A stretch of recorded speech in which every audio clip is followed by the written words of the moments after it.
Today I'm having my biggest book delivery yet, because yesterday, after I finished writing my novel, I drove to Lajes, which is a town here on Pico that has the only bookstore, as far as I know, that we have on Pico Island, and I asked them if they were interested in selling my books, and they said yes.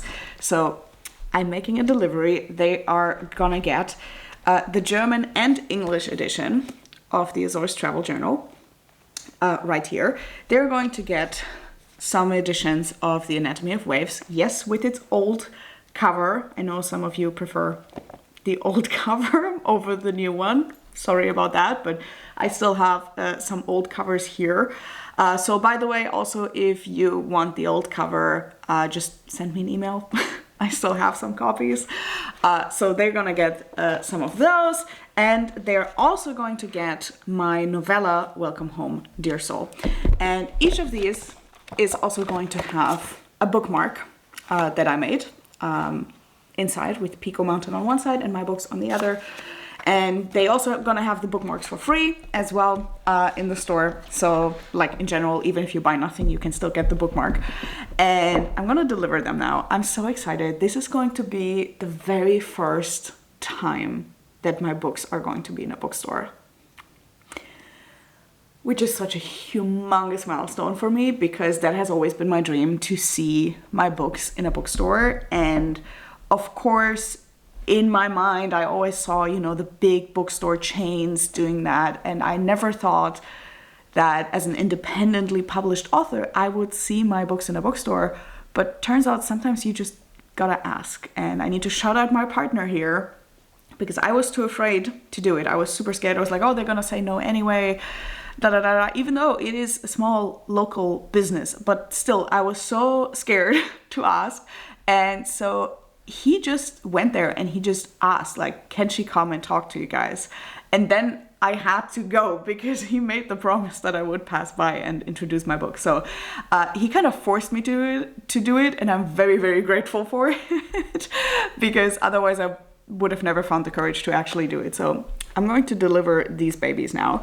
They're gonna be in stock there. I will leave a link to my website down below, because I have on my website, I keep track where on the island you can buy the travel journal, because that's in a lot of different places already. So if you happen to be on the Azores on Pico Island, you can check out where it's in stock, and then you can grab yourself a copy. And if you happen to go to Lajes on Pico Island, you can get any of these books in the bookstore. That's so exciting. So yeah, let's go. Let's deliver these babies. It's a big, big, big moment for me. I'm so excited and a little bit nervous, but it's a good nervous. It's a good kind of nervous.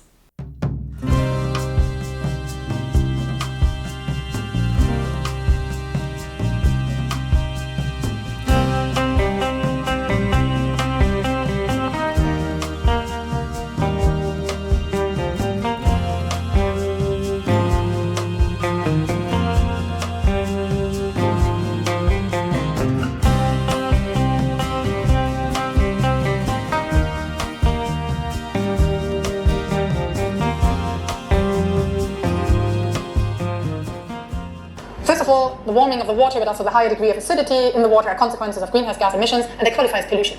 So greenhouse gas emissions pollute our oceans. We are measured in degrees centigrade in the ocean, and they range from -2 degrees, that's the freezing point of temperature, to something like 30 degrees in the warm areas. Now, that's the surface temperature. It's affected by the sunlight as well as the ocean currents, and you get a nice structure where you have warm water going to the north and cooler water going to the east. If you look at the temperature now in the vertical of the ocean, now you find a fascinating phenomena, that the warm ocean water that we know in the tropics is really only a very small lens at the top of the surface, floating on. Okay, as it turns out, the graph that I just randomly filmed, I filmed like a random section of the course, and I didn't pay attention for that moment. And turns out that the Azores are represented here, because this is showing the temperature of the ocean, like both surface and depth temperature.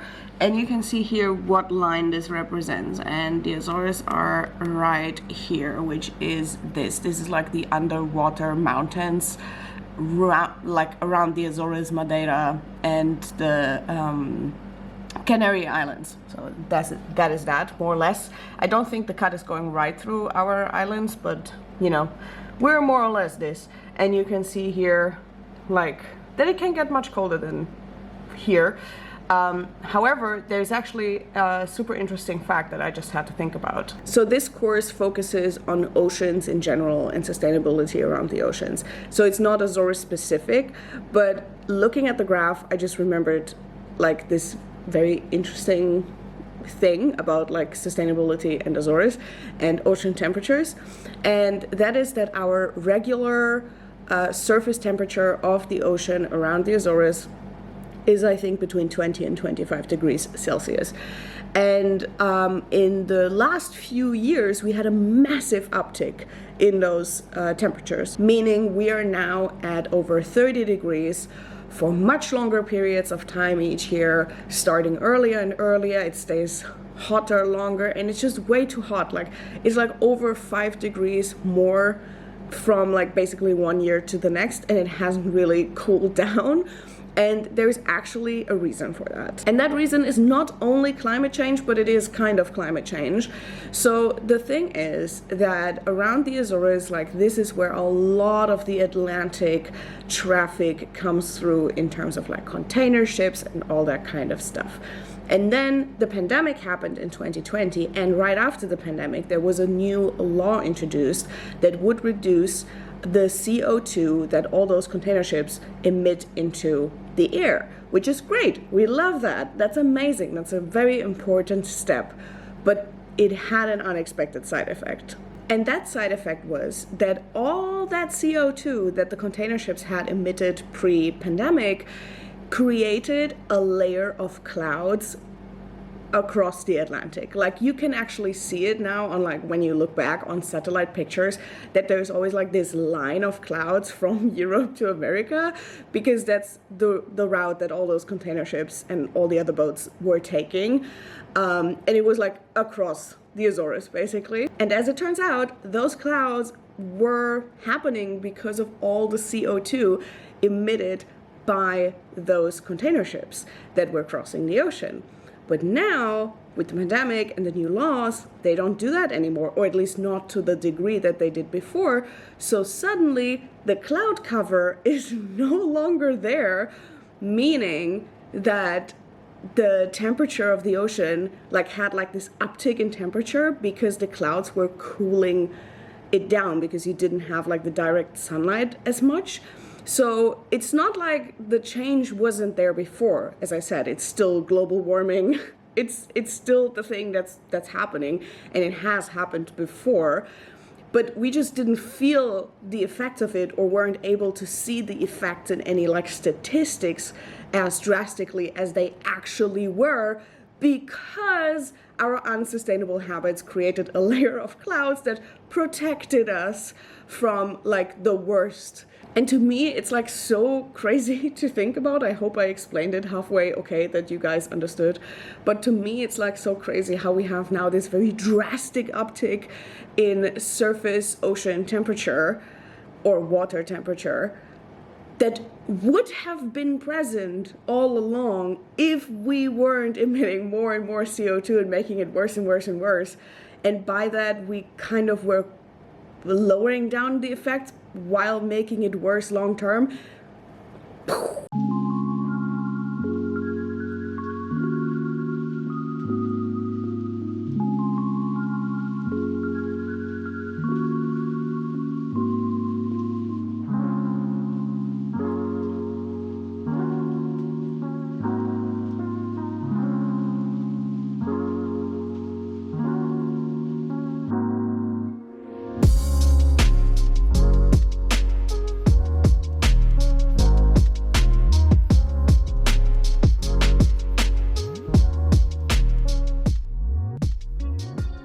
So during the sustainable studies that I'm currently doing, I discovered a website that makes these magazines about sustainability, specifically everything around the ocean and stuff like that.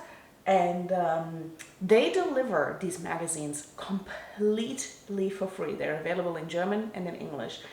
They are completely for free, like the magazine itself is for free, but they even do the shipment for free, which is wild to me. So I got some in German and in English, in German for me and in English to give to other people that I think might be interested in that here on the island. So it's just like one delivery. And let's unpack. It's a massive package and it's very heavy too. But let's open this. So this is the letter that comes with it. Looks like this.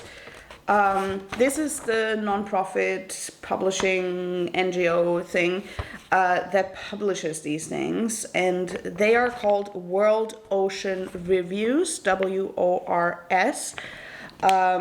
So if you want to look for them online, that's how you find them, but I will also link them in the description box down below in case anybody's interested, because again, they're completely for free. Like, you don't even have to pay for shipping, which I'm still like blown away by. And they have like 8 different ones.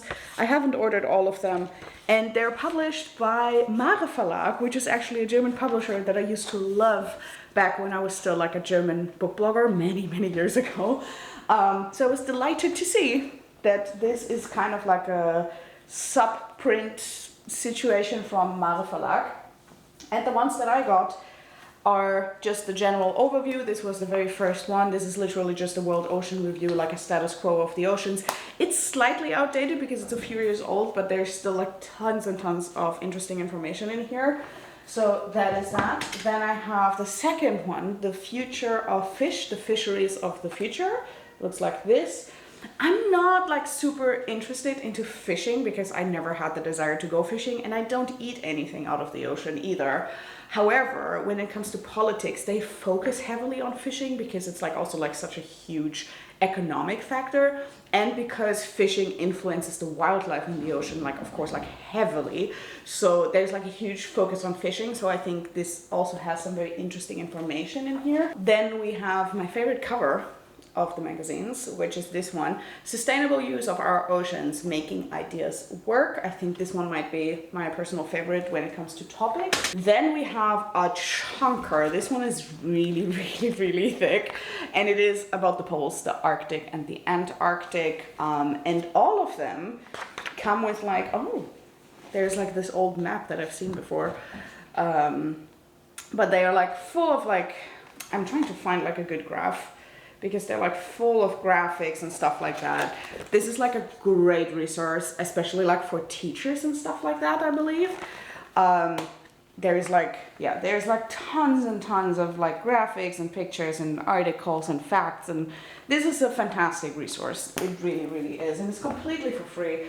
This one, which I also have in English, because this is the one that I really want to give away to my friends. This is the German one, this is the English one, they look the same. They are called The Ocean, I never know how to pronounce this word, Guarantor? I think I just butchered that. Of Life, Sustainable Use, Effective Protection. I think this might be, if you just read one, I think this one might be a good place to start. It's also a chunky one. Again, I have it in English as well to give it to friends. And then the last one, which is the newest one, which is, oh god, it's the German title. It's about like, if the ocean can help us with the CO2 problem, how that might be possible of them like absorbing even more CO2 and all of that kind of stuff. So I guess this one's more like about like bioengineering and all of these kind of things, and like the processes regarding like CO2 and the ocean. So very interesting topic as well. That is my magazine haul. So yeah, those are the magazines I got. Again, completely for free. I can't get over it. Like, it's so rare nowadays in our capitalistic world to have something that is like educational, good quality, and so for free that you don't even have to pay for shipping. Like, that's wild. So thank you so much to Mare Verlag for doing this, and their like off-print Maribus. So like, thank you so much for doing this, and everybody who works on this to make this accessible for people and to make this great resource. So I'm very excited to actually read them. They're very heavy, Jesus Christ. I'm very excited to read all of these and to get even deeper into my studies. And yeah, I'm gonna do that now. I'm gonna go back to my desk and study a little bit more. for my master's pathway certificate. And I'm gonna end the video here because it's been long enough, and I wish you a wonderful day. Bye!